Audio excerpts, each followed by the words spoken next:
One of the things we talked about here when it comes to housing, it is the issue of how we have been screwed in terms of lack of refinancing, lack of investments. But the story out of Detroit is absolutely crazy. The story breaks out how the city of Detroit, literally, illegally was overcharging people to the tune of $600 million from 2011 to 2016. Nearly 100,000 homeowners in Detroit, mostly black folks, lost their homes as a result. They ain't got their money back. Yo, do y'all understand how crazy this is? The home foreclosure crisis in America led to black people losing 53% of all black wealth. I remember in 2007 and early in 2008 reading a Wall Street Journal article talking about the home foreclosures that were happening in Detroit. Many of these people were educators, or they worked for the city, or they worked for the county. They were government workers. Many of them teachers as well, folks making $70,000, $80,000, $100,000. But all of a sudden, these balloon payments, these large payments, they began to lose their homes. And the article, I never forget, it showed in all of these different areas how this was happening and how they were losing the home here and here and here, the tax assessments, all of those different things. Now, the homes in Detroit were assessed at 85% of market value. The Michigan Constitution says they can't be over 50%. The Coalition for Property Tax Justice, they work with those impacted by the city's overtaxing. Sonja Bonnett is a member of the Coalition for Property Tax Justice and community legal advocate at the Detroit Justice Center. And Kim Hunter from Engage Michigan joins me from Detroit. Glad to have both of y'all here. I still got my legal panel as well. Sonja, I want to start with you. I mean, I was critical yesterday of Wells Fargo because here are black people not getting their homes refinanced during COVID at a 47% rate. Whites were at 72%. And so whites are saving hundreds of millions of dollars. OK, black people were losing their homes and these banks, oh, sorry about that.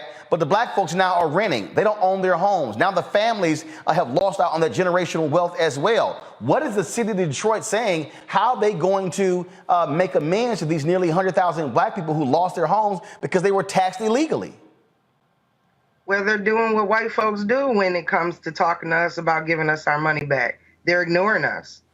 Or the conversation that they're trying to have with us right now is that they have a legal opinion that says they can't give us monetary reparations, to put it in a word. They can't give us money back. They really don't want to give us property back or even tax credits on our tax bills. I lost my home due to illegal overassessment.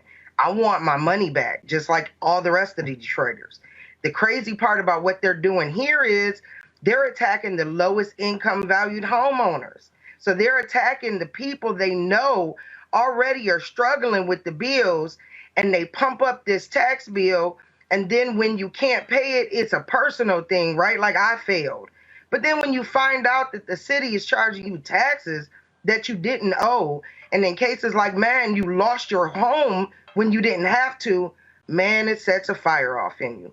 But right now, as of right now, they don't want to give us our money back. I'm dumbfounded here.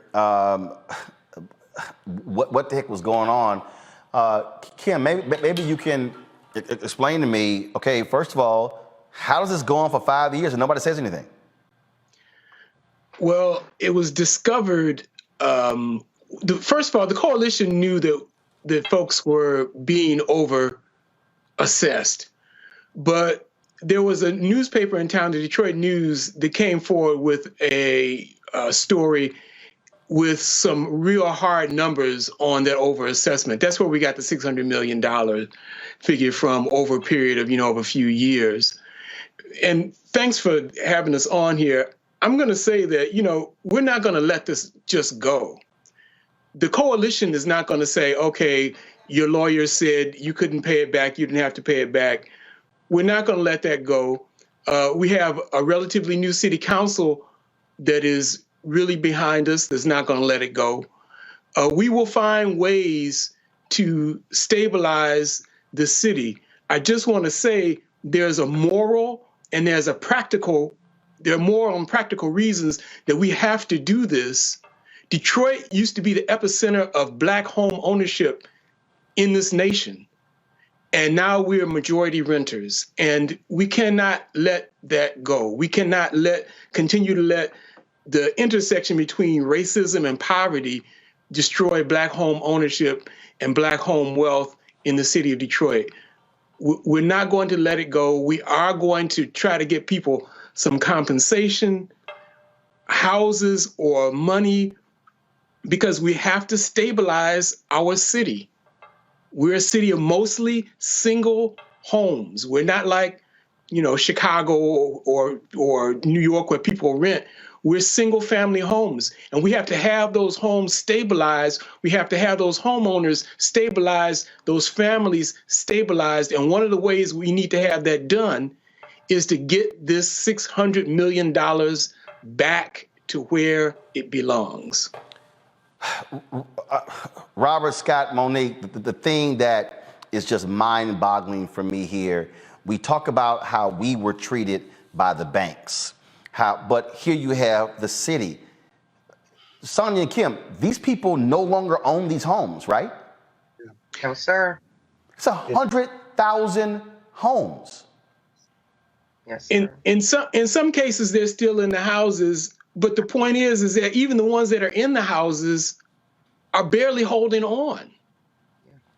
People need to be secure in their homes, and we can't have that when you got $600 million that's been taken from them. And it's still happening. Roland. Sonja, go ahead.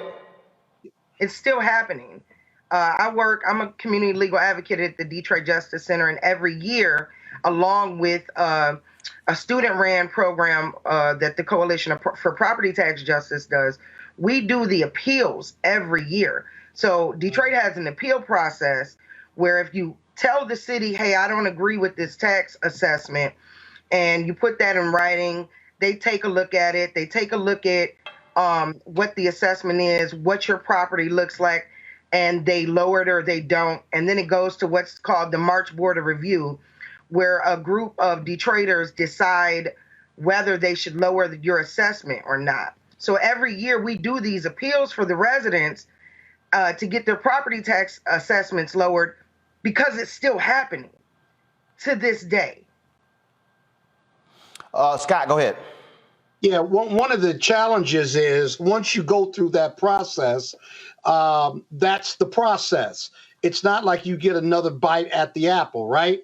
But here, the assessment of 85% over is a direct violation of the state constitution. It says you can't do more than 50%. And as a result, I would argue, right, on behalf of those residents who basically were $600 million was stolen from them between 2010 and 2016. Remember, Detroit filed for bankruptcy, Chapter 9, in 2013. As a result, you got to believe that the city was financially struggling, and someone in the government came up with this plan that no one would ever figure out through the assessment process. Now, when I was a baby lawyer, I did real estate tax appeal assessments in D.C. It's pretty similar in every jurisdiction, right? So you don't, after you go through that timing process, you usually don't have another bite at the apple. But if these residents were to file a suit, say that their constitutional rights were violated, their federal constitutional rights were violated based on an unlawful taking, then as a result, the court, federal court or state, but federal, would have to figure out if the city is liable, then how do you make them whole? They could find that the city owes these folks their money and direct a judgment against the city and to pay these class action residents. Now, you may or may not want to do that, but that creates leverage for Michigan state officials and Detroit officials to figure out how to make this right. Because otherwise, you can't just walk away from $600 million that you just stole from people and say, well, too late and we can't do tax assessments. Well, the council can authorize in the budget a payment, yes, right? But what's going to make them do it, not on their time, and they can be as committed as they want, is going to be a lawsuit where it's almost hands down that they did this. And if you violated their rights, a federal judge or a state judge is going to have to find in their favor. It just doesn't seem like there's much argument about that. Now, I don't practice in Michigan, but those are two opportunities that you got to be looking at if you want to recover this $600 million. But you can't just take $600 million from your residents and say, too bad, too sad, and we'll catch up. We'll do it right next time. You just can't do that. So I hope the lawyers involved are looking at these opportunities, legal opportunities. Monique? I agree with Scott, but I also am concerned that, well, no, at first I had a joke because Scott said when he was a baby lawyer, and I wondered if that was like about the time of the second Reconstruction. But my concern. Oh, you coming at me? You coming at me? I ain't came at you. Okay, it's over. I mean, it's just, let's go. Let's shake it up for a little while. Goodness gracious. But we've seen just over and over different iterations of our community being prey, not just to lenders, but at the hands of the federal government. And to me, this is just a continuation of the same. Robert? I also would say that there should be a political solution to this. 100,000 people in any city is a political force. 100,000 homeowners in a city with a population the size of Detroit, that can decide any election possible. So I would highly recommend trying to organize the people, get in contact with many homeowners who are still there, put together a coalition among them, and then present your grievances to the city and make sure that they understand that, look, in this next election cycle, this 100,000 homeowners can put any of y'all out of office immediately. Do not pass go, do not collect $200. That is immediately get your ass out of office if you do not feel like making these homeowners whole. So I think that might be part of what the solution has to be, organizing these people into a political force that can facilitate change. Kim first, then Sonja, final comment. Yeah, so we had 700 people at an event on Zoom, and the reaction was just what you can imagine. Most of them said, we want somebody to cut a check. We want some sort of compensation. So we are working to organize folks and put them together. But like I said, we're not going to let this stand. We're not going to let this continue as it's been and not let it be business as usual. We are organizing folks to try to make their voices heard with the city government. And we also have, like I said, a new city council, and they're helping us make some things happen. Sonja. So first of all, when it comes to the class action lawsuit, the first thing we have to do is challenge the legal opinion, right? Which is the city saying legally, and they're quoting something about credit lending when they say this. Legally, they can't give us cash back. So first thing that the lawyers involved have to do is figure out a way to challenge that legal opinion. Secondly, we've been organizing and yelling into the wind for almost 6 years now. We've been on local radio, we've been in the papers, and they ignore us. And when it comes to the city of Detroit and getting its residents to realize what's happening is happening systematically, and that it's not that you're so poor or that your neighborhood is so tore up that this is happening because of you, is like pulling teeth. But we are trying, we are organizing, we are fighting. It's just a real uphill battle because it's been hell trying to get people, even like yourselves, to listen to us about what's happening in one of the last chocolate cities. All right. Yeah, Roland, if I can respond just real quick, the lawsuit in federal court would be for a violation of your constitutional rights. It would not be in the tax setting, if you will. I understand that opinion, but it would be for violating your rights. And if you got a federal court order or judgment, the city would have to figure out what to do. Their defense could not be, we can't pay them back because your constitutional rights, federal and state, have been violated. Put the pressure back on the bad actors to do something about it. And be honest with you, plaintiff's counsel would take this case, class action or individual, on a contingency fee basis. It wouldn't cost those residents who lost $600 million a nickel because your rights have been violated, and it'll be hard for a federal court or a state court to argue otherwise. All right, then. Look, we surely appreciate it. Y'all keep up the good work. Keep fighting the good fight. Keep us abreast of what happens next. Yes. Absolutely. Thank you. All right, thank you so very much. All right, folks, back to our Roland Martin Unfiltered video in just one moment. Folks, Black Star Network is here. Hold no punches. I'm real revolutionary right now. Support this man, Black Media. He makes sure that our stories are told. Thank you for being the voice of Black America, Roland. Stay black. I love y'all. All momentum we have now, we have to keep this going. The video looks phenomenal. See, there's a difference between Black Star Network and Black-owned media and something like CNN. You can't be Black-owned media and be scared. It's time to be smart. Bring your eyeballs home.